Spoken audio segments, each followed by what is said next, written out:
Et bonjour à tous, c'est parti, on se retrouve au Blitz Sotiti Bar, un bar à Paris. Je joue un Blitz contre un jeune joueur classé 1500 Elo.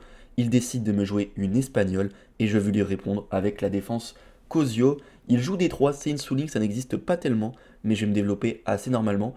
Je vais jouer à 6 comme sur l'espagnol, il recule avec son fou et je mets mon cavalier en G6 pour pouvoir ensuite développer mon fou. Il joue cavalier C3, il se développe. J'hésite à où placer mon fou.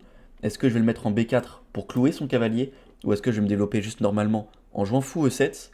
Je me dis que bon, fou B4, peut-être qu'il jouera juste un coup comme fou D2. Je sais pas trop s'il y a vraiment un intérêt. J'ai très peu d'expérience sur cette ouverture, car vous l'avez deviné, c'est une de mes nouvelles ouvertures que je vais jouer en partie longue dans les prochains mois. Mais c'est la toute première fois que je la joue en présentiel. Il joue cavalier D5. Je mets mon roi à l'abri tranquillement. Et je me dis que tout va bien. Il prend mon fou en E7. Je me dis bah, qu'il prend mon mauvais fou, donc ça peut pas être mauvais pour moi. Ça m'arrange. Je reprends de la dame. Et il joue ici fou B3.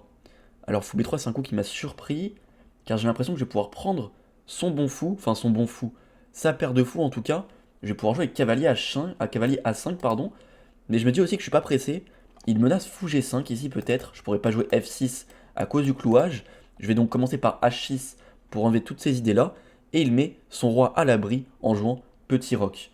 Maintenant qu'il a roqué, et maintenant que j'ai enlevé les menaces comme fou G5, je peux jouer cavalier A5, je vais venir prendre sa paire de fous, et ensuite préparer peut-être une attaque sur le roi, notamment avec D6, fou G4, etc. Il joue ici fou E3, il continue son développement. Je vais jouer D6, je suis pas pressé de prendre son fou, je peux le prendre quand je veux. S'il fait fou D5, je pourrais jouer C6 de toute façon. Il joue dame D2, il attaque mon cavalier, et là j'hésite quelques secondes, mais l'envie me vient, j'envoie fou G4. Je donne la pièce en A5, et je vais tout envoyer sur son roi. Ici, bien sûr, en partie longue, j'aurais pu juste prendre et jouer fou G4 de manière très tranquille avec un avantage. Il me demande si c'est fait exprès, que je laisse la pièce en 1. Je lui dis non, c'est pas fait exprès. Du coup, il la prend. Et donc, moi, je vais continuer mon attaque. J'hésite un tout petit peu, mais je prends le cavalier en F3. Je vais pouvoir venir faire prise, prise, ramener ma dame, ramener mon cavalier. Je prends une fois, il reprend une fois. Et j'envoie dame H4. Et c'est vrai que cet ordre de coup là où on me donne la pièce, il est pas très bon.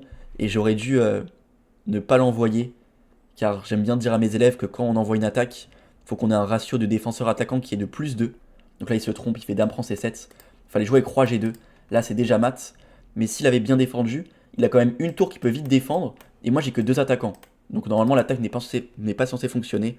Mais bon, on est sur un blitz. Je voulais tout envoyer.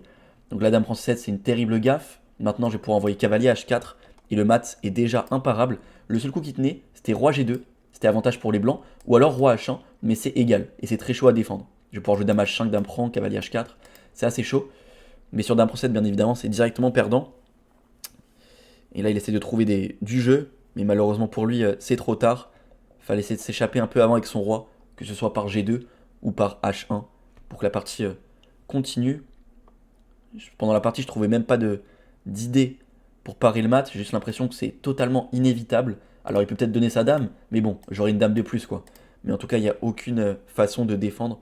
Il me demande s'il a une défense, je lui dis je pense pas. Et de toute façon, même si je l'avais, j'aurais peut-être pas donné quand même, hein. Il joue roi H1. Je vais donc emmener le cavalier en H4 et menacer dame prend F3. Il fait tour G1 et je prends en F3. Ça fait une victoire.